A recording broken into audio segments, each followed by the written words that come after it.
Laki-laki itu menanyakan kepada Nabi seperti itu. Ya kalau begitu tidak payahnya kita beramal, tidak usahlah kita bekerja, tidak usahlah kita berbuat kalau seperti itu. Kalau semuanya sudah ditakdirkan, ngapain kita usaha-usaha lagi? Tidak ada gunanya ikhtiar. Maka Nabi bersabda,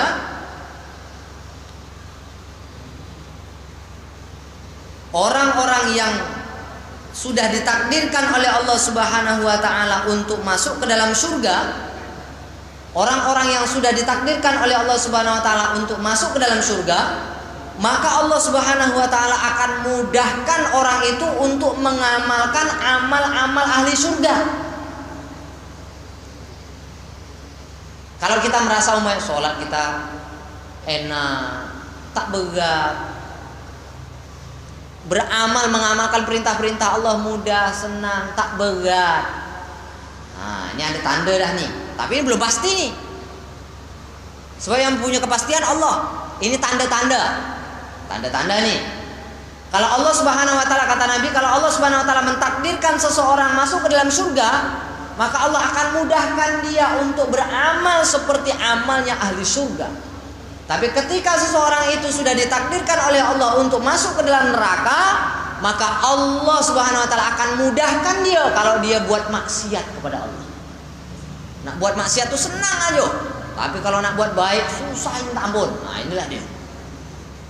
Jadi kalau macam itu macam mana nih? Kita masih diberi kesempatan oleh Allah Subhanahu wa taala untuk ikhtiar, untuk usaha dan doa. Allahumma khtim lana a'malana wa ajalana bi husnil khotimah. Agar di akhir kehidupan kita nih diakhiri oleh Allah Subhanahu wa taala dengan husnul khotimah. Sering-sering baca doa agar di akhirnya husnul khotimah. Kemudian Nabi SAW pun membaca ayat fa amma man a'ta wattaqa wa saddaqa bil husna fasanuyassiruhu lil yusra. Orang-orang yang memberikan hartanya di jalan Allah dan bertakwa, ini cara yang ditunjukkan ini oleh Al-Qur'an, oleh Allah. Cara pertama, caranya adalah memberikan hartanya di jalan Allah, menginfakkan hartanya di jalan Allah. Kemudian yang kedua, bertakwa, mengamalkan apa yang menjadi perintah Allah, menjauhi segala larangan Allah. Kemudian membenarkan adanya pahala yang terbaik, yakni surga. Maka Allah Subhanahu wa taala kelak akan menyiapkan baginya jalan yang mudah. Jadi untuk mendapatkan jalan kemudahan dalam mengamalkan amal-amal ahli surga itu, pertama dengan sedekah, kedua dengan takwa, dan yakin bahwasanya amal seseorang itu akan dibalas oleh Allah Subhanahu wa taala dengan yang lebih baik, yakni surga. Tiga nih. Pertama, sedekah, karena Nabi sampaikan sedekah itu akan mematahkan tulang punggung setan. Setan itu udah berat, dia nak menggoda lagi dah. Sedekah pertama, sedekah. Ini bukan Nabi sampaikan, Allah Tabaraka wa taala langsung dalam Al-Qur'an. Fa amma man a'ta wattaqa wa saddaqa bil husna. Baru Allah kasih fasanuyassiruhu lil yusra. Allah akan bagi kemudahan kepada seseorang untuk mengamalkan amal-amal ahli surga apabila dia melakukan tiga. Pertama, dia bersedekah di jalan Allah. Yang kedua, takwa. Yang ketiga, meyakini janji-janji Allah. Setiap amal yang dikerjakan oleh seseorang akan dibalas oleh Allah Subhanahu wa taala dengan yang lebih baik, yakni surga. Sebaliknya, wa amma man bakhila wastaghna wa kadzdzaba bil husna fasanuyassiruhu lil usra. Orang yang pelit, orang yang bakhil, kemudian orang yang merasa dirinya ini cukup, wastaghna, orang yang merasa dirinya ini cukup. Dia bakhil, kemudian dia merasa aku kan dah punya aku semua nih. Pokoknya dia merasa hebat lah. Mananya sombong lah begitu. Bangga diri, merasa dirinya cukup.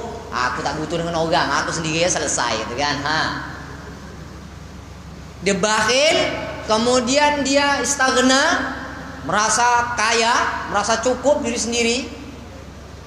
Kemudian yang terakhir adalah wa kadzdzaba bil husna, mendustakan janji-janji Allah apabila seseorang itu melakukan keburukan, neraka tempatnya.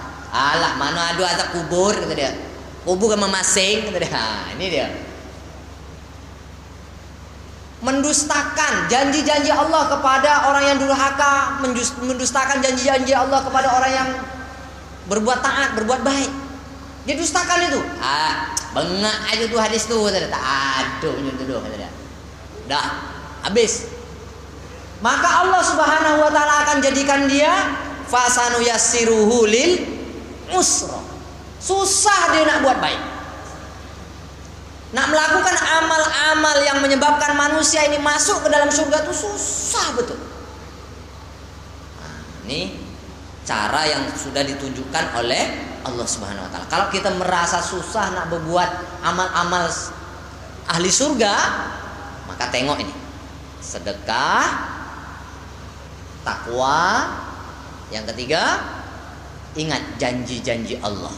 Kalau saya berbuat baik seperti ini, janji Allah apa? Kalau saya sholat, janji Allah apa? Kalau saya sodakoh, janji Allah apa? Kalau saya puasa, janji Allah apa?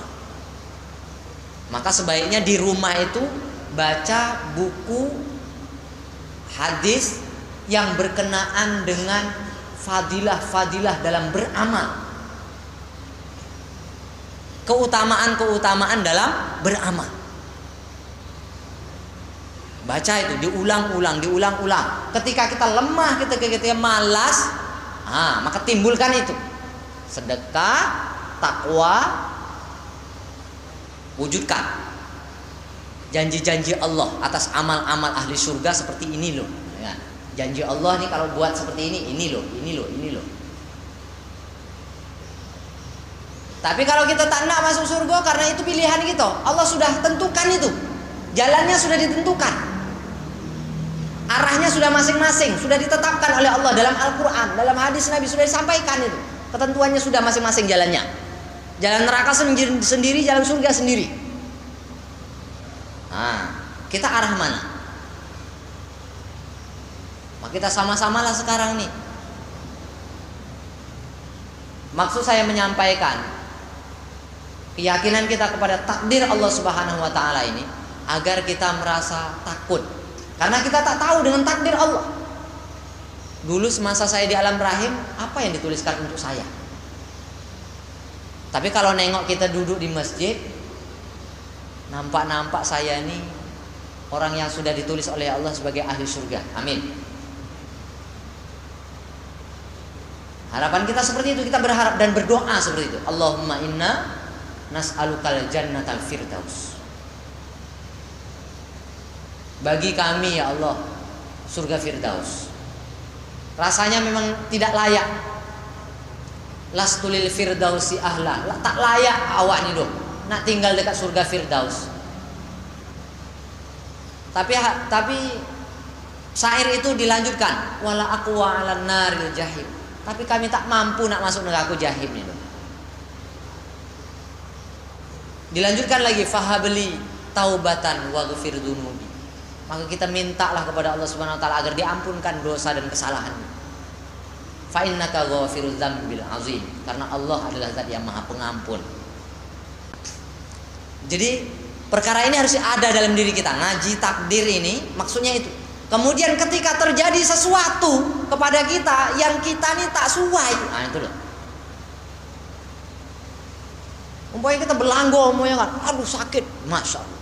Maka kita tidak marah-marah dengan orang karena ini sudah ditentukan oleh Allah. Perintah Allah ketika kita mendapat seperti itu apa? Sabar. Maka kita jalankan perintah Allah sabar, bukan marah-marah. Ini maksudnya itu, kita bisa menerima apa yang diberikan oleh Allah Subhanahu wa taala dengan lapang dada, dengan senang hati. Wallahu a'lam bishawab. Demikian yang bisa saya sampaikan. Semoga Allah Subhanahu wa taala memberikan taufik kepada saya dan kita semua untuk mempercayai takdir Allah Subhanahu wa taala dengan sebenar-benarnya yang telah ditunjukkan oleh Allah dan Rasul-Nya. Billahi taufiq wal hidayah. Assalamualaikum warahmatullahi wabarakatuh.